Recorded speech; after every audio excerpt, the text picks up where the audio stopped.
Muito bem. Boa noite, né? Bom dia para quem for assistir durante o dia, boa tarde para quem for assistir durante a tarde. Nós hoje vamos falar de alguns temas que têm sido muito recorrentes na prova do ENAD, em especial para o curso de pedagogia. Então, eu fiz uma seleção na última prova de 2024, e aí, lembrando que essa prática de correção de atividades a gente vai ter que adotar. Por quê? Porque a partir de agora, o ENAD ele vai ser anual para o curso de pedagogia. Então, é importante que os futuros pedagogos, que os futuros educadores desse país estejam familiarizados, né, com essa forma, com essa proposta avaliativa que o MEC traz para o curso de pedagogia, tá? Então, eu selecionei as questões e eu quero comentá-las com vocês à medida que nós formos resolvendo as questões. Então, à medida que a gente for resolvendo, nós vamos comentando aqui as questões e vou deixando aí algumas informações que eu acho que são importantes para nós. Bom, a questão número um, né? Ela traz um texto. Isso é uma característica das provas do ENAD, né? Trazer um texto para que haja aí essa contextualização, né? Algumas pessoas brincam que o texto é um pretexto, mas não é só isso. Muitas vezes no próprio texto já temos as respostas daquilo que se espera. Então é preciso ler com muita atenção, né? Isso é um exercício que nós precisamos fazer com bastante atenção. Então, olha aí, a criança não é apenas alocada em um sistema de relações no qual ela o reproduziria eternamente. As crianças atuam sobre a manutenção de algumas relações sociais e assim reproduzem e produzem as culturas infantis ao interagirem com as culturas dos adultos e com as culturas da infância. Aquelas que são produzidas pelos adultos para as crianças, criando e reinventando culturas. As crianças têm autonomia cultural em relação ao adulto e produzem culturas infantis. Esse é um texto retirado de um livro chamado Antropologia da Criança. E esse livro é de 2005 e ele foi adaptado, o texto, obviamente. E ele traz, né, essa informação aí a respeito da cultura produzida pelas crianças. E o que que o examinador, né, do ENAD pergunta? Ele quer saber o seguinte: conforme a concepção de criança apresentada no texto, a criança como sujeito histórico. Então vejam que o texto apresenta um conceito de criança, um conceito que talvez seja um pouco diferente do senso comum. Por quê? Porque essa criança é uma criança que produz, é uma criança que produz cultura a partir da interação com a cultura do adulto. E aí o examinador, ele traz algumas opções e a gente vai direto na opção correta, até para não viciar nosso olhar nas coisas que estão erradas. Como eu já deixei esse material para vocês, eu acredito que fica mais fácil a gente ir direto. Então, o que que o examinador quer saber? De acordo com a concepção de infância que foi apresentada pelo texto, como sujeito histórico, a criança, ela cria e recria culturas infantis quando ela interage com adultos e com outras culturas infantis. Ou seja, essa criança, ela não é um sujeito passivo, ela é um sujeito que interage, criando cultura, interagindo com a cultura do adulto e até com a cultura de outras crianças, que sejam diferentes dela, tá?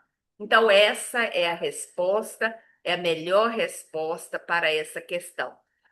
Não descartamos a B, a C e a D. Por quê?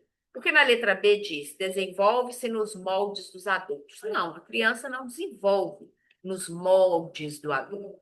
Ela, de acordo com o texto, tá, pessoal? É preciso que a gente preste muita atenção para que a gente não brigue com o texto. tá? De acordo com o texto, a criança interage com a cultura do adulto, tá?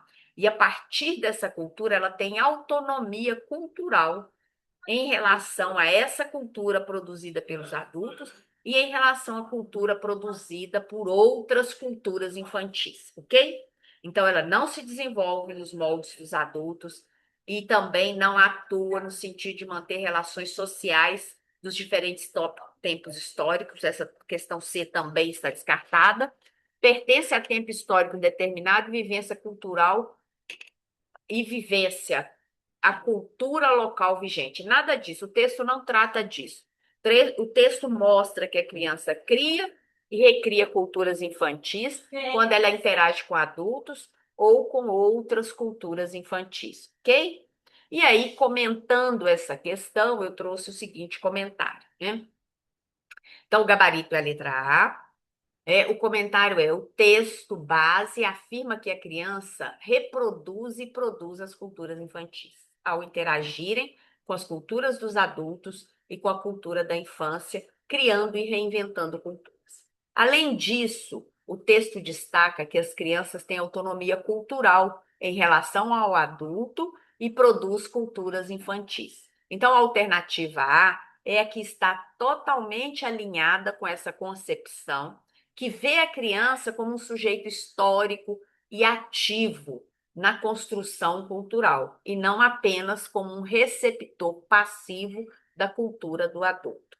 Ok? Então, essa é a ideia que esse texto traz. É importante a gente abordar o texto, né, interpretativamente, para que a gente possa extrair dos textos as respostas que são as respostas esperadas ali, que são as respostas mais corretas, ok? Muito bem. Na questão 2, a questão 2 é bastante interessante também, por quê? Porque ela fala da educação de jovens e adultos, que é também tema do nosso curso. Então, o examinador traz o quê? Uma senhora, dona de um pequeno comércio na comunidade em que vive, sempre teve o sonho de estudar, por isso decidiu matricular-se em uma turma de primeiro segmento da educação de jovens e adultos, que é o conhecido EJA. Apesar de lidar cotidianamente com situações que envolvem o uso de matemática, essa aluna tem dificuldade de desenvolver as atividades de matemática propostas por sua professora e sistematizar o conhecimento de forma convencional. Então, o que que a questão já está trazendo para mim? Olha, ela é uma adulta que tem um comércio e neste comércio ela pratica questões de matemática, atividades relacionadas à matemática, porém ela tem dificuldade em quê? Em desenvolver ali aquela matemática que é ensinada pela professora, ok? Diante disso, a professora decidiu reelaborar seu planejamento com o objetivo de compreender mais profundamente o processo de aprendizagem dessa aluna, bem como desenvolver sua autonomia mediante o processo de produção de conhecimento mais sistematizado. Tudo bem. E a professora, então, percebendo isso, que é um desafio, né, para o educador, para o pedagogo, que é exatamente perceber ali as dificuldades que os alunos estão enfrentando e propor, né, propor medidas que possam solucionar, que possam trazer ali uma autonomia maior para esse aluno e mais do que isso, né, para que ele possa alcançar os seus objetivos ali nesse processo de aprendizado. Então, diante desse fato que é posto aí, o que que o examinador do ENAD quer saber? Ele quer saber, assim, nessa situação, uma maneira como a docente pode atender ao objetivo estabelecido no que diz respeito à avaliação é. Ele quer saber, assim, como que ela vai, que esse docente, como que esse professor, como que esse pedagogo vai alcançar o objetivo, né? Principalmente no que diz respeito à elaboração aí da avaliação. E aí, a resposta, a melhor resposta, a resposta correta é a letra C. Por quê? O que que O que que a boa pedagogia nos ensina, né? Esse professor ele precisa organizar uma situação de compra e venda com a turma. Por quê? Porque essa senhora ela tem esse comércio, então para ela há esse hábito, né, de transações comerciais envolvendo cálculos matemáticos. Então a resposta é organizar uma situação de compra e venda com a turma, durante essa atividade, observar atentamente quais são as estratégias que essa aluna utiliza para lidar com uma situação de troco. Como que o raciocínio dessa aluna é construído quando ela precisa lidar com troco, né?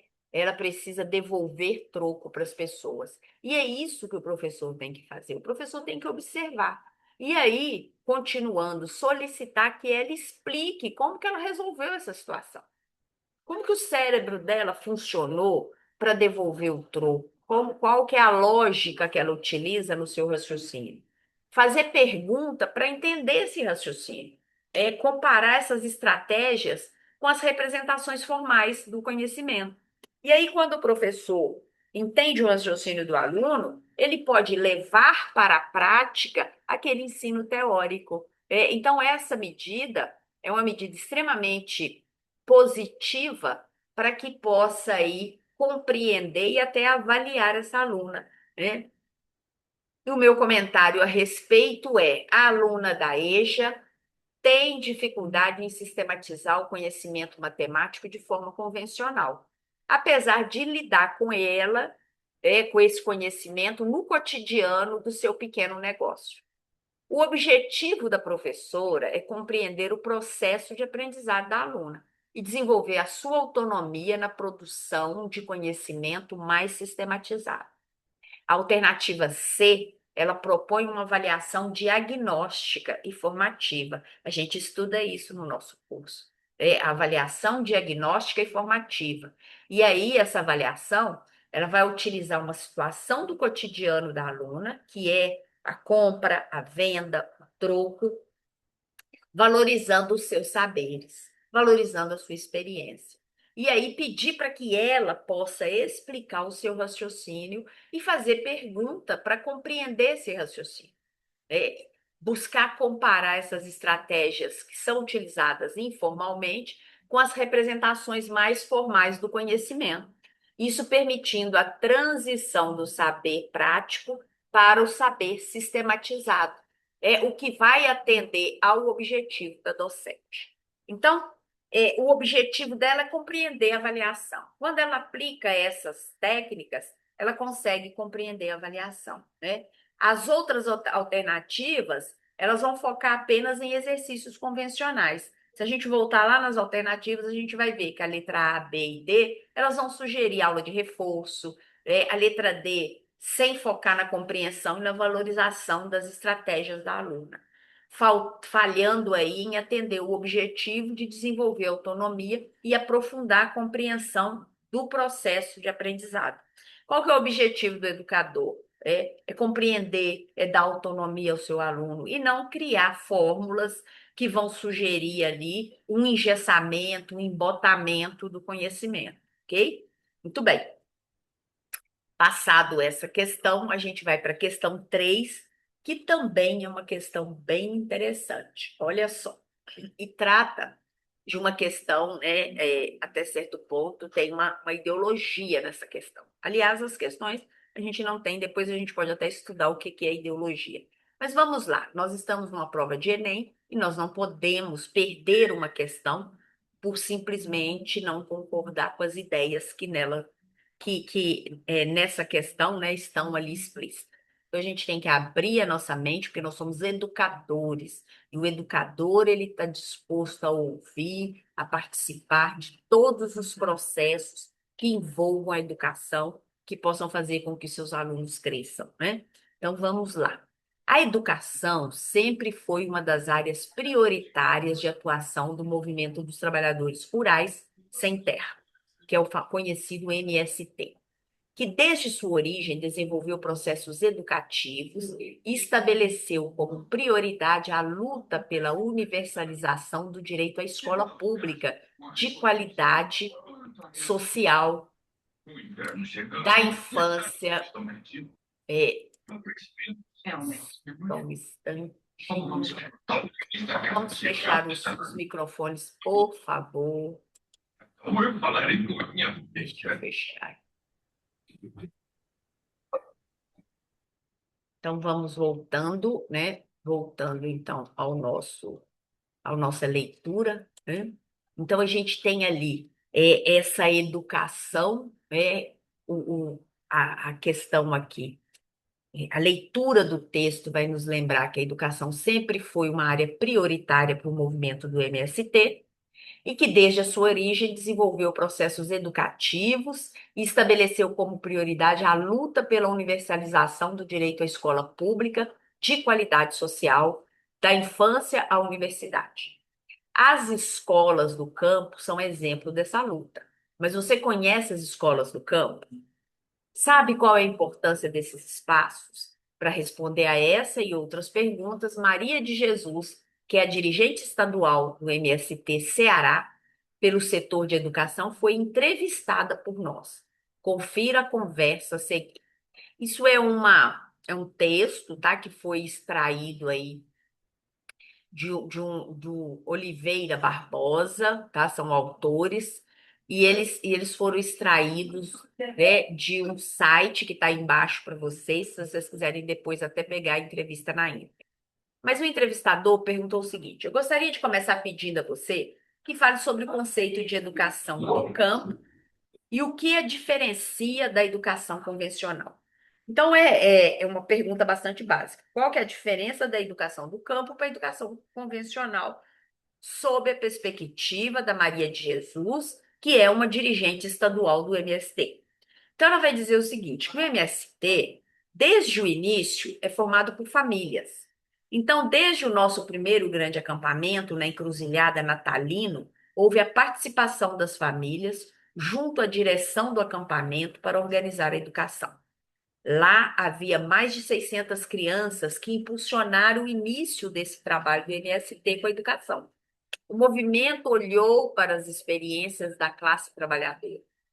A intenção era visibilizar a nossa luta pelo direito à educação nos assentamentos e acampamentos. Como tivemos o apoio da CNBB, do Unicef e Unesco, houve uma problematização de que o MST não deveria limitar esse trabalho aos assentamentos e acampamentos. Daí surgiu a articulação por uma educação do campo. É importante dizer que a educação do campo é um projeto com base na formação humana que valoriza a história de luta de classes no território, desde o passado até o presente, que valoriza a cultura, que valoriza o trabalho camponês, o agro, a agroecologia, que valoriza a organização coletiva, a luta social.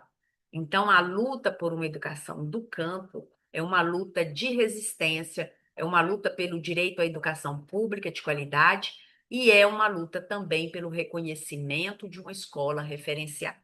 Muito bem, esse foi o texto que o ENAD utilizou como referência. Eu tive que dividir em duas telas porque ele é extremamente grande, né? E aí, a pergunta é: com base na perspectiva apresentada no texto, assinale a opção que apresenta uma avaliação da aprendizagem coerente com os princípios do projeto educativo da educação do campo. O que que o examinador quer saber? Depois que você leu tudo isso, ele quer saber o seguinte: com base no que você leu, tá? Qual que é a opção que vai apresentar uma avaliação de aprendizagem que seja coerente com esse conceito, né, de educação do campo?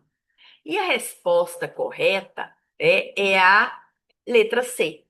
Pedir aos estudantes que produzam um texto em que relacione as especificidades do seu trabalho no campo aos cuidados básicos necessários para a produção de alimentos e para a preservação de recursos naturais. Então, vejam bem, é uma coisa muito simples. Talvez não precisasse de tanto texto para chegar nisso aí, né? Mas, enfim, a gente tem que aproveitar isso. O texto ele vai mostrar para nós o quê? Que uma forma de avaliar coerente é pedir que aqueles estudantes que fazem parte daquele contexto do campo possam produzir relacionando ali o trabalho que eles realizam no campo com os cuidados para a produção dos alimentos e para a preservação dos recursos naturais. Então, essa é a resposta considerada correta, é a melhor resposta. E aí eu trago um comentário, né? A educação do campo é apresentada como um projeto de formação humana que valoriza a história da luta de classes, a cultura, o trabalho camponês, a agroecologia e a organização coletiva. Então, é isso que vocês forem lá no texto, na entrevista, vocês vão poder pensar essas ideias do texto. O projeto busca uma escola referenciada, que é uma luta de resistência e pelo direito à educação pública de qualidade. Isso também está lá no texto, é só vocês irem lá buscar. Então, uma avaliação que é coerente com esses princípios, o que ela deve fazer? Integrar a prática social e cultural do campo com o conhecimento sistematizado. E é isso que a alternativa C propõe para os estudantes, para que eles relacionem as especificidades do seu trabalho no campo, da produção dos alimentos, aos cuidados necessários para a preservação dos recursos naturais. Isso vai mobilizar os saberes práticos, vai valorizar o trabalho do campo e a relação com o meio ambiente, alinhando-se diretamente aos princípios do projeto educativo do MST. Ok? Muito bem. Se alguém tiver alguma questão, alguma pergunta, pode utilizar o chat para poder registrar, tá, pessoal? Porque aí eu consigo também interagir com vocês. Se acharem que está indo muito depressa também, utilizem aí o chat. A gente vai conversando, a gente vai fazendo essa interlocução. Daqui a pouco eu dou um tempo para vocês. Se vocês quiserem também interromper, não se preocupe. A gente está aqui para trazer, na verdade, qual que é a ideia? A gente traz a prova, uma prova que é uma prova nacional, mas para que ela possa servir para nós como pretexto para a gente discutir questões que dizem respeito à pedagogia, que é esse nosso processo, que é o nosso curso, que traz aí essas técnicas de educar, principalmente, né? Uma educação que esteja alinhada com a contemporaneidade. Não adianta querermos aplicar padrões antigos, isso é bíblico, né, gente? É o remendo novo em roupa velha. Não adianta. Hoje nós estamos diante de uma situação completamente diferente que exige de nós também medidas inovadoras, tá? Então vamos lá. A questão 4, ela fala de uma professora de uma turma do quarto ano do ensino fundamental, que tem o objetivo de abordar questões relacionadas ao pertencimento étnico-racial da população brasileira. Então, essa é uma questão bem interessante também. O que a professora quer? Ela quer trazer para a sala de aula o quarto ano, né, do ensino fundamental. Então, são os pititinhos, os meninos menores, né?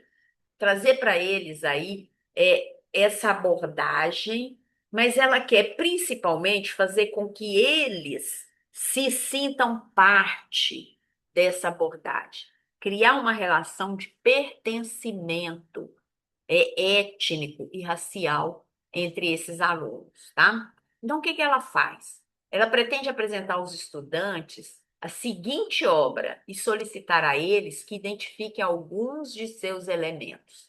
Em seguida, ela vai pedir à turma que produza uma obra similar, usando fotos e autorretratos de cada aluno. Olha que técnica legal, né? Ela quer trabalhar o quê? Aí ela mostra esse desenho aqui que eu vou mostrar para vocês. O que ela usa? Ela usa essa diversidade racial e étnica que o povo brasileiro possui, que é tão rico, mas mais do que mostrar isso como uma marca da população brasileira, é fazer com que o aluno pertença a isso e se identifique nesse lugar, nesse quadro.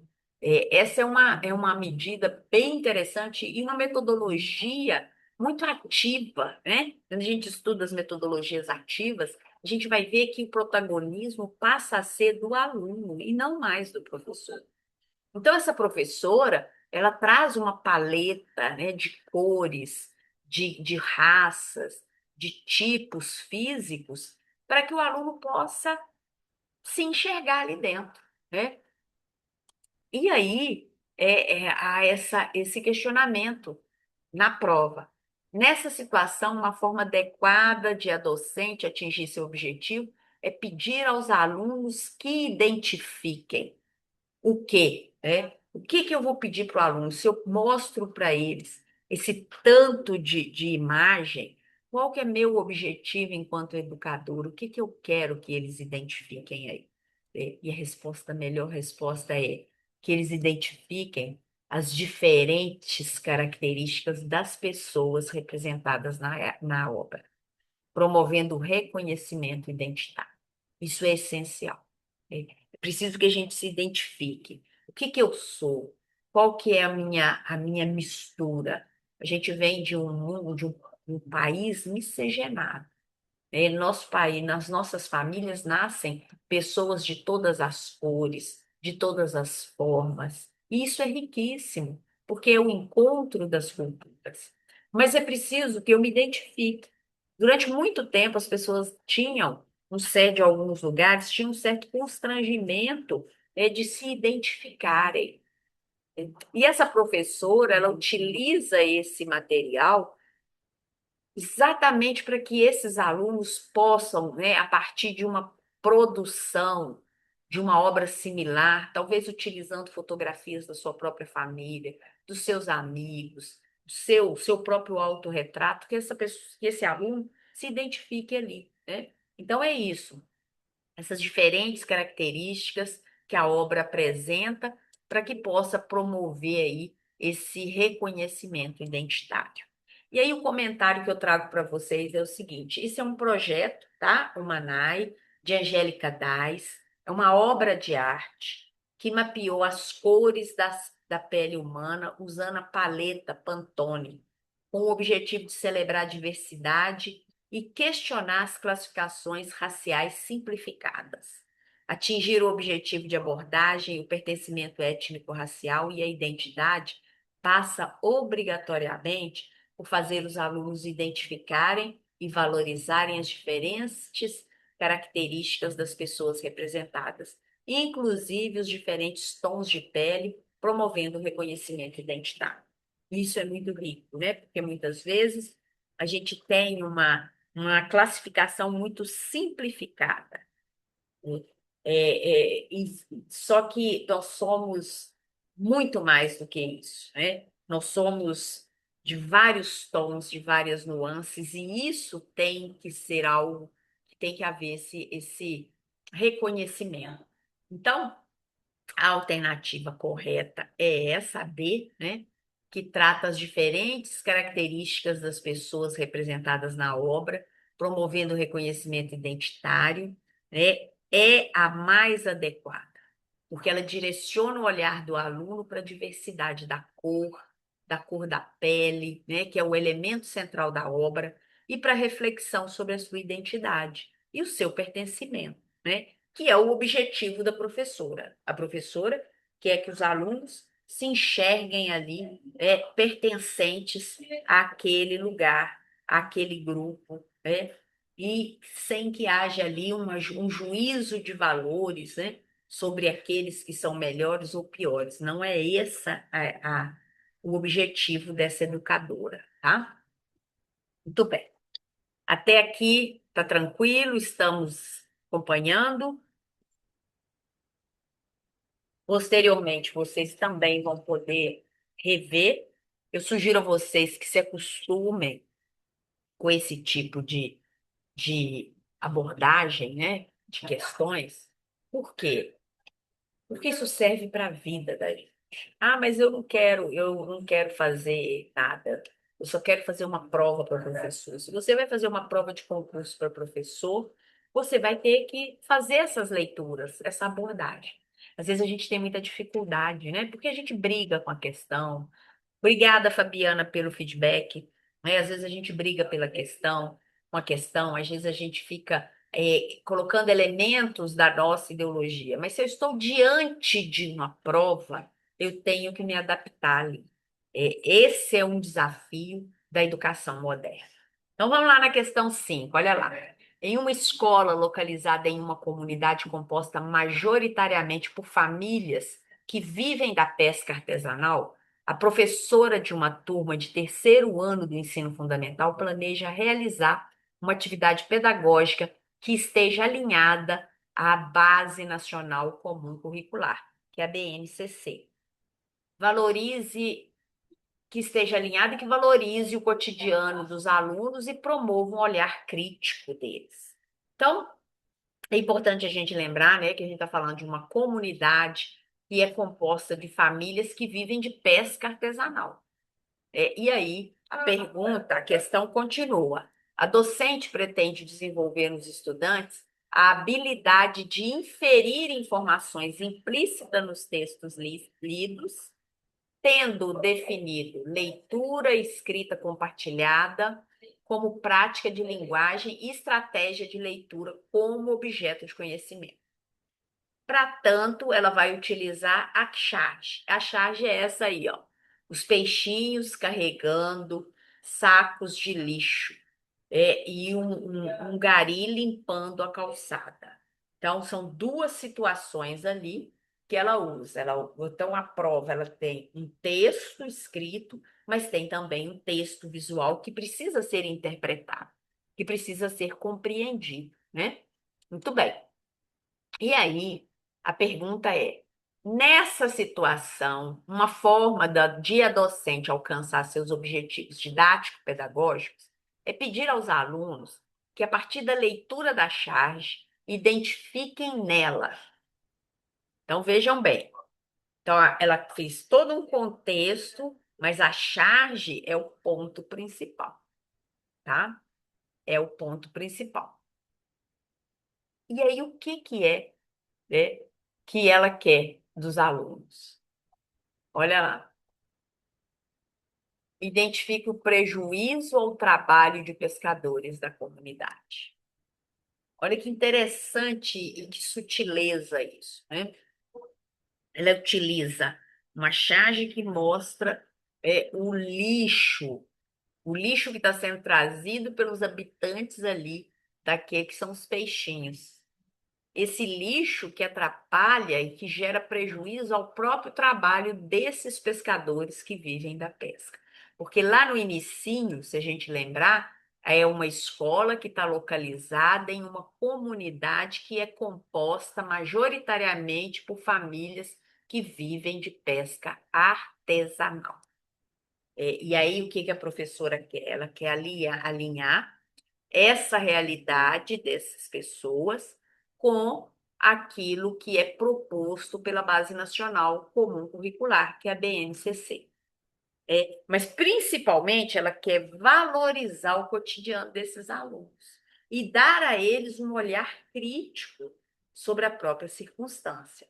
E aí, a gente tem essa análise que tem que passar por esses pontos todos. Estão vendo por que que, às vezes, em uma prova de concurso, né, a gente, às vezes, precisa de muito mais tempo do que uma leitura rápida. Em uma prova que às vezes você quer fazer em 5 minutos, em 10 minutos, a gente precisa de ter um tempinho a mais para entender qual que é a dinâmica ali, o que está sendo proposto, e alinhar todos esses projetos, todas essas propostas.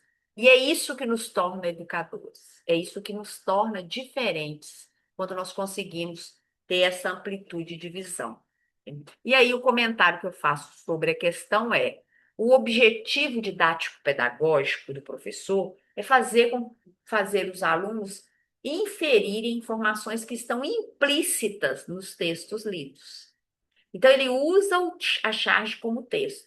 A escola está em uma comunidade majoritariamente de pescadores artesanais. A charge mostra peixes carregando sacos de lixo, pneus, garrafas, latas na praia. Enquanto né, um gari, o homem com uma vassoura limpa a calçada. Então, essa inversão de papéis e de situações, ela sugere de forma implícita que há uma poluição no mar que está tão grande que até os animais marinhos estão sendo obrigados a limpar o lixo humano. É, isso é o que eu disse, é a sutileza da questão. E ao associar a situação da charge com o cotidiano dos pescadores da comunidade, a inferência ainda é mais relevante. É a inferência implícita que valoriza o cotidiano dos alunos e promove o olhar crítico, que é o objetivo da professora. É o prejuízo à atividade da pesca. Então, o lixo, o que está implícito ali? Olha, se o próprio peixe está tirando o lixo do mar, significa que o mar está poluído e que essa poluição vai afetar. Vai afetar, inclusive, o sustento dessa comunidade. As outras opções, as outras opções, além depois da letra A, elas pedem informações explícitas ou que são menos relevantes, né? Localidade, ou animal conhecido, profissão do gari, é um contraste na cena, mas o foco pedagógico deve ser a relação da poluição com a vida da comunidade dos pescadores. Esse é o ponto principal, é o ponto chave aí desse processo, certo? Bom, pessoal, na questão 6, a questão 6 também é uma questão de análise de gráfico, contexto, né, para que a gente possa pensar e para que a partir daí a gente construa uma interpretação com base nos nossos conhecimentos, na nossa sensibilidade educacional. Então, olha lá, de acordo com a Lei 13.005 de 2014, essa lei ela aprovou o Plano Nacional de Educação. O que é esse plano? Esse plano desenvolve um processo de 10 anos. De 2014 a 2024, uma das principais metas para a educação nacional era a meta 1. Qual que era? Universalizar até 2016 a educação infantil na pré-história, na pré-escola, para as crianças de 4 a 5 anos de idade e ampliar a oferta de educação infantil em creches de forma a atender no mínimo 50% das crianças de até 3 anos até o final da vigência do Plano Nacional de Educação. Então, um desafio, assim, bem interessante, né? Que é universalizar a educação, né? E ampliar a oferta. Então, era esse o projeto do Plano Nacional de Educação, e para isso ele teria 10 anos para se desenvolver. No entanto, dados da pesquisa, que é a Pesquisa Nacional por Amostra de Domicílios, que é o PNAD, né, sistematizados no painel de monitoramento do Plano Nacional de Educação, mostrou algo muito diferente.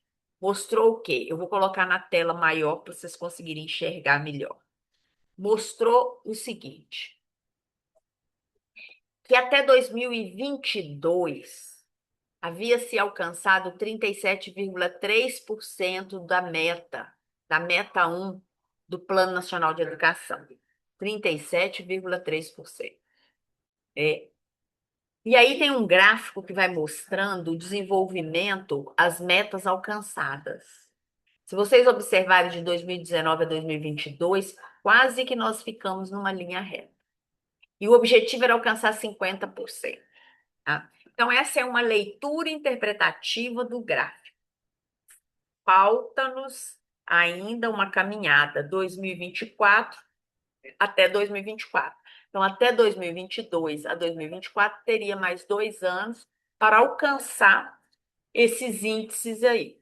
Se a gente observar que 2019, e aí é a interpretação, de 2019 a 2022, crescemos 0,3%.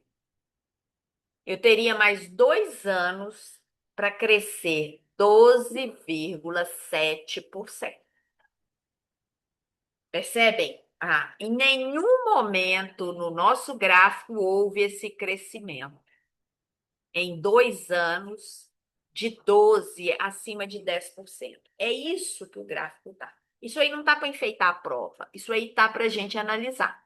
Né? Se a gente olhar de 2014, 2013 para 2014, subiu ali o quê? Subiu pouco mais de 2%.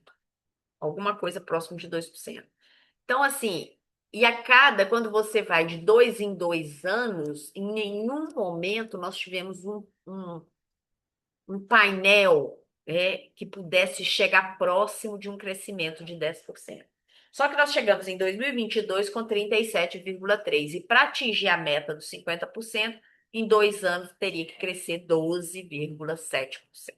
Essa que é a leitura interpretativa, tá? E aí a pergunta é, de acordo com a lei do Plano Nacional de Educação, que estabeleceu ali aquela meta, no que se refere à meta 1 do Plano Nacional de Educação, depreende-se do gráfico apresentado que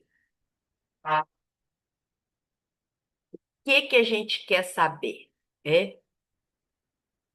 Olha lá, o percentual de atendimento do público de 0 a 3 anos de idade era de 37,3% em 2022.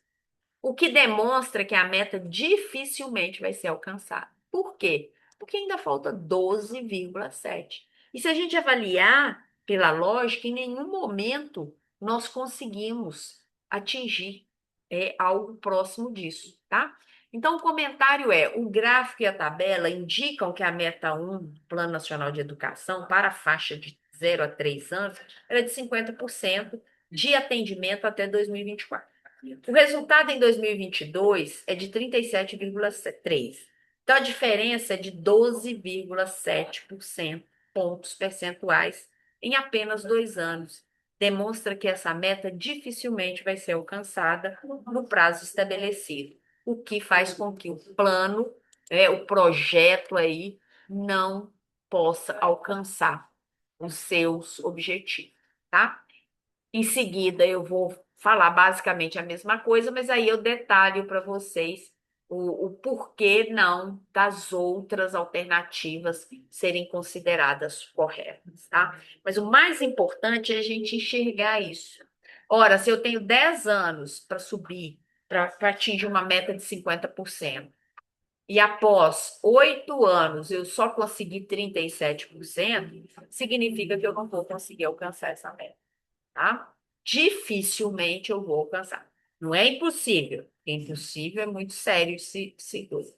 Mas a resposta é dificilmente essa meta vai ser atingida, tá? Muito bem. É, chegando aqui na questão 7, também com outra charge. As imagens, elas são super bem-vindas dentro do processo de ensino-aprendizado. As charges, elas trazem muito conteúdo interessante. Então, aí a gente tem uma charge bastante significativa, e nós vamos ler a respeito dela aqui. Vamos lá. A charge apresentada evidencia uma das possíveis consequências da implementação das tecnologias mecanizadas que modificam a organização do trabalho no campo. Só um instantinho, pessoal. Só um minutinho que estou com um probleminha aqui. Peraí.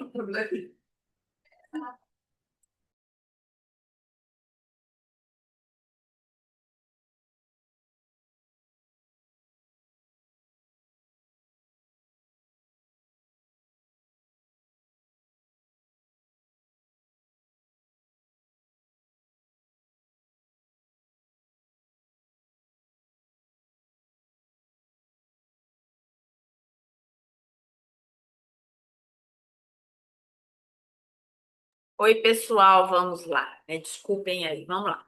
A charge apresentada evidencia uma das possíveis consequências da implementação das tecnologias mecanizadas que modificam a organização do trabalho no e do campo. e expulsam as populações camponesas da terra. Isso se dá, em certa medida, devido à restrita compreensão dos trabalhadores, das trabalhadoras do campo, como mão de obra não qualificada e, portanto, sujeitos à exploração e ao apagamento da sua história, da sua identidade e dos seus pertencimentos construídos no trabalho e na relação com a terra. Haja vista essa problemática, torna-se necessária uma educação que se contraponha à exploração capitalista do campo e à exclusão e marginalização das pessoas que ali vivem e produzem. Essa charge é pesada, né? Ela é muito significativa, mas vamos lá, né?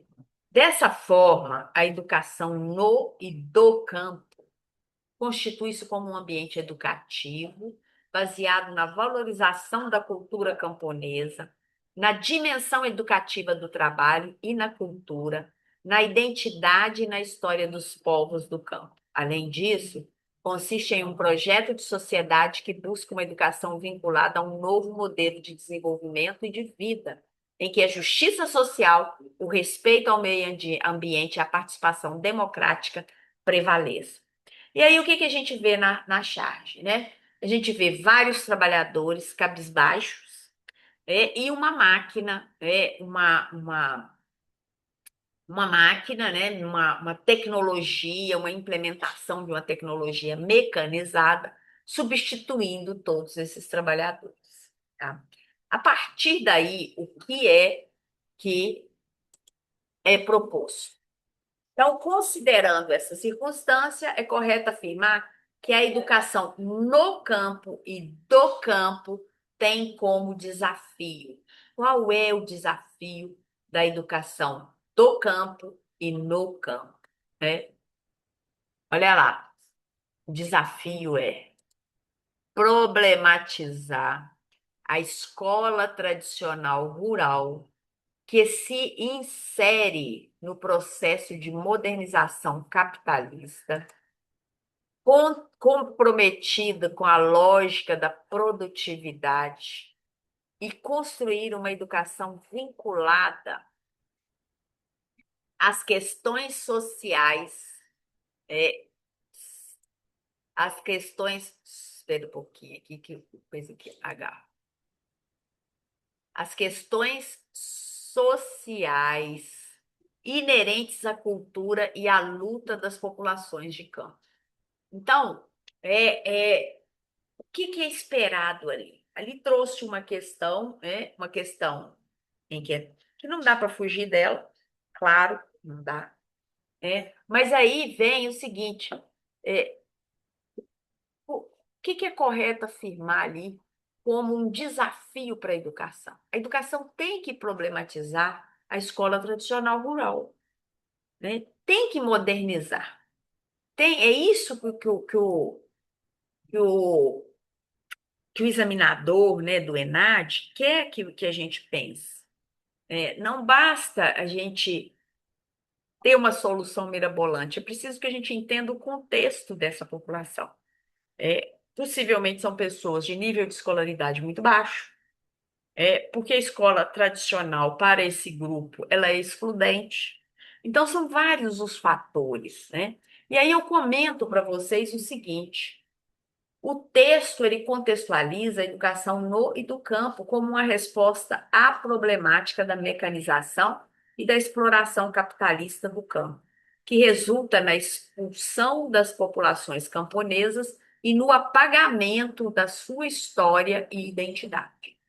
A educação no campo e do campo é descrita como um ambiente educativo baseado na valorização da cultura camponesa, do trabalho, da identidade e da história dos povos do campo. Então, um projeto de sociedade que busca uma educação vinculada à justiça social, ao respeito ao meio ambiente e à participação democrática. O desafio da educação no campo e do campo é contrapor a lógica capitalista e construir um projeto alternativo.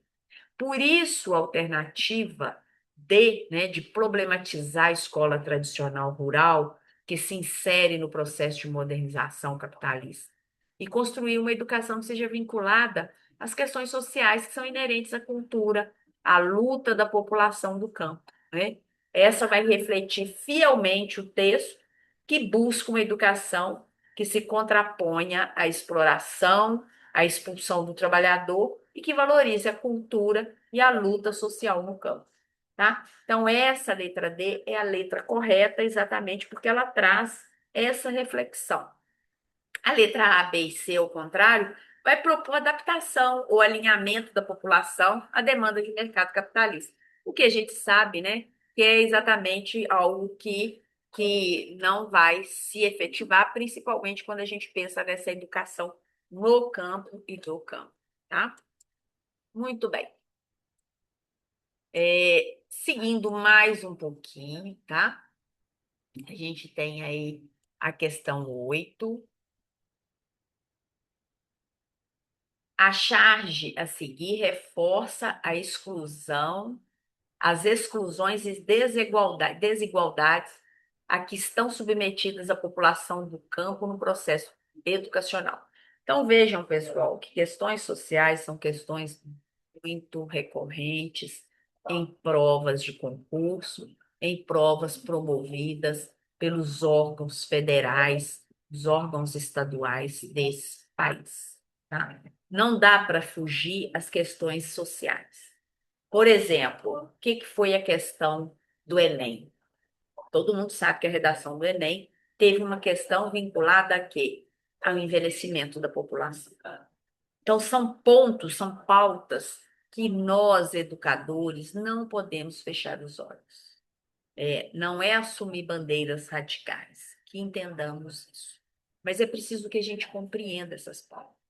A gente teve ali o lixo, que é a poluição que destrói a subsistência de famílias que vivem da pesca. A gente viu a ausência de educação para preparar o trabalhador do campo, e esse mesmo trabalhador, essa mão de obra operacional apenas, ela sendo substituída pela máquina. Nós vivemos um momento em que a máquina ela vai substituir aquelas atividades que são automáticas, que são repetitivas, que não trazem criatividade. Então, isso vira uma pauta muito importante para nosso estudo. E aí a gente tem aí mais uma charge falando de agronegócio, né, e trazendo situações muito importantes para nós. Olha que interessante. Esse da enxada, primeira figurinha. Se você não estudar, vou te colocar para trabalhar na roça. Então, o que que era a fala anterior? Olha, lugar de quem não estuda é no cabo da enxada. E hoje, se você quiser trabalhar na roça, vai ter que estudar. Por quê? Porque o agronegócio e a tecnologia, ela exige preparo, exige esse conhecimento. Por outro lado, tem um teor crítico aí que eu não sei se vocês percebem, né? Que é desconsiderar o saber que a pessoa adquire, são saberes que não são adquiridos nos bancos de escola. Então, essa questão é uma questão que pode te pegar. Se você for com um olhar somente assim, é, tecnologia, água é tech, água é não sei o quê, né? A gente tem que tomar cuidado com isso. Porque ao mesmo tempo em que há uma necessidade ali, há também uma desvalorização do campo. Então, essa charge, olha só, ela critica a falta de valorização dos sujeitos do campo, dos seus saberes e fazeres, ao mostrar a escolarização das populações campesinas como resposta à necessidade de inserção na lógica capitalista. Então, esse é um ponto bem delicado que a gente precisa trazer, né? Então, ao lidar com a necessidade de estudo ao trabalho na roça, ela sugere que a escolarização está sendo instrumentalizada para atender as demandas da lógica capitalista, que é o agronegócio e a modernização, em detrimento da valorização dos saberes e fazeres tradicionais e da cultura do campo. Portanto, a charge é uma crítica à falta de valorização desses saberes, porque a escolarização passa a ser vista como uma resposta à inserção na lógica capital. Então, esse ponto é um ponto bastante importante para a gente ficar atento, né? Porque pode ser que a gente seja levado ali para um caminho e, na verdade, o examinador ele quer outro, né? Então, ela vai evidenciar a mudança de perspectiva no trabalho da roça, que antes era visto como um castigo, antigamente era o castigo. Se você não estudar, você vai para o cabo da enxada. E agora é exigido o estudo para que você trabalhe no campo. Então, o título Agronegócio está ficando mais jovem e escolarizado, que é o título da charge, sugere que essa escolarização está ligada à lógica do agronegócio. Então, o texto introdutório da questão vai afirmando que a charge reforça as exclusões e desigualdades no processo educacional do campo, ok? Então, esse ponto é um ponto de talvez de uma complexidade maior de interpretação, tá? Há uma complexidade aí um pouco maior na interpretação. Muito bem. E aí a gente vai seguindo, faltam duas para a gente encerrar, tá? Peço a vocês ainda um pouco de paciência, porque nós estamos encerrando a nossa proposta para hoje. Estamos com uma hora de aula, mais uns 15 minutinhos, e acho que a gente encerra, que é o objetivo nosso aqui hoje. Tá? Questão 9. Conta uma parábola que certo professor, interessado em saberes culturais diversos, procurava na sua prática de pesquisa e docência descobrir os segredos que fundamentavam os comportamentos e as opiniões das pessoas. Certo dia, foi a uma comunidade rural para participar de uma reunião a respeito dos problemas locais. Durante a reunião, o tempo fechou de repente e, ao primeiro relâmpago, seguido de forte trovão, a dona da casa começou a cobrir os espelhos com uma toalha. O professor questionou a senhora sobre o porquê de sua ação, e ela respondeu que tinha esse costume, por acreditar que os espelhos atraíam raios. Ô, gente, eu vi minha mãe aí, tá? Juro por Deus. Minha mãe fez isso a vida toda, escondendo os espelhos com toalhas com panos, tá? Devido à curiosidade do professor, os participantes da reunião começaram a fazer perguntas para entender a razão pela qual os espelhos pudessem atrair raios. Esses questionamentos deram margem a uma investigação sobre os diferentes materiais de que é feito um espelho: madeira, vidro, papelão, pregos, entre outros, e sobre a relação desses materiais com a atração dos raios. Descobriram que a tinta de trás do vidro do espelho é composta do mesmo material com que se faz o para-raio. Portanto, o que parecia ignorância ou crendice tinha fundamento. Olha que lindo esse texto, eu gamei nesse texto, né? Porque eu vi minha mãe ali cercando hoje ela está com 98 anos, graças a Deus está viva, mas ela, por a vida toda, armava chuva, a gente é do interior, ela cobria todos os espelhos. Então, o que parecia aí uma ignorância tinha um fundamento, né? Tem um fundamento, né? Porque a tinta é a mesma utilizada no para-raio. Então, essa situação apresentada exemplifica um conceito antropológico denominado, aqui um pouquinho mais é, complicado, né? Que esse conceito aí é o conceito do relativismo cultural, segundo o qual o comportamento e crenças devem ser compreendidos dentro de um contexto cultural específico. Esse relativismo cultural é riquíssimo, e nós aqui de Minas Gerais, o Brasil inteiro, né, é riquíssimo. A gente fala do nosso lugar, né? Quantas crendices, Quantas histórias que nós escutamos dos nossos pais, isso pode, isso não pode, muitas vezes, na maioria das vezes, sem base científica, mas que traz um conhecimento, né? Então, esse conceito de relativismo cultural é o que melhor se aplica, porque ele defende que comportamentos e crenças devem ser compreendidos dentro de um contexto cultural específico. A história mostra que a prática de cobrir espelhos só pode ser entendida e justificada quando analisada a partir do contexto, material do espelho e do para-raio, e não a partir de um julgamento externo da crendice. Olha que coisa linda isso, né? Então, essa questão aí, para mim, foi uma questão muito bonita, porque ela traz uma memória muito linda. E a última questão de hoje traz um poema da nossa queridíssima Adélia Prado, falecida recentemente, né? De Divinópolis, cidadã de Divinópolis, aqui pertinho de nós.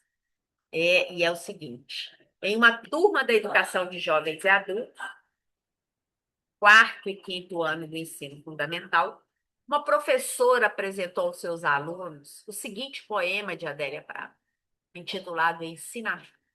O objetivo da atividade era aproximar os alunos do gênero poema. E o poema é o seguinte: minha mãe achava estudo a coisa mais fina do mundo. Não é. A coisa mais fina do mundo é o sentimento. Aquele dia de noite, o pai fazendo serão, ela falou comigo. Coitado, até essa hora no serviço pesado. Arrumou pão e café. Deixou o tacho no fogo com água quente. Não me falou em amor, essa palavra de luxo. Está no livro chamado Poema Reunido. E aí a questão é: nessa situação, é adequado que a professora leve a turma a compreender que a leitura desse texto literário extrapola o domínio linguístico na medida em que favorece a experiência estética com a literatura. Essa é a melhor resposta. E agora eu vou comentá-la para que a gente possa sair daqui, né, inspirados por Adélia Prado. O objetivo da atividade é aproximar os alunos da EJA do gênero poema. O texto é um poema de Adélia Prado, intitulado Ensinamento, no qual o poeta contrapõe o valor do estudo, a coisa mais fina do mundo para a mãe, com o valor do sentimento e da ação afetiva. O pai no serviço pesado e a mãe cuidando dele com pão, café e água quente. A poeta conclui: não se falou em amor, essa palavra de luxo, sugerindo que o amor estava presente na atitude e não na palavra. Gente, e como que a gente sabe disso, né? Quantas vezes os pais da gente nunca falam com a gente, nunca nos dão um abraço, nunca nos dão palavras, né, muito afetuosas, mas com os gestos, né, com o cuidado, com a roupa sempre limpa, com toda aquela dedicação. Quantos de nós tivemos declarações de amor que talvez a gente não tenha compreendido? Esse texto é muito bonito também e mostra muito da nossa mineridade, né? Então, o texto literário ele vai extrapolar o domínio linguístico na medida em que a alternativa A favorece a experiência estética com a literatura. A leitura literária vai além da decodificação de palavras e regras gramaticais, porque evoca emoção, sentimento, reflexão sobre a vida e a linguagem de forma artística, o uso da ironia, a contraposição de ideias, a beleza da expressão, proporcionando uma experiência estética, uma arte, a arte e o sentimento. Então, essa questão é uma questão lindíssima, delicadíssima, né, que traz aí para nós muito dessa poeta, dessa poetisa Adélia Prado que nos deixou, mas principalmente da nossa história, né, enquanto sujeitos que vivenciamos aí esses sentimentos Meus queridos, nós encerramos aqui, vou interromper a nossa gravação.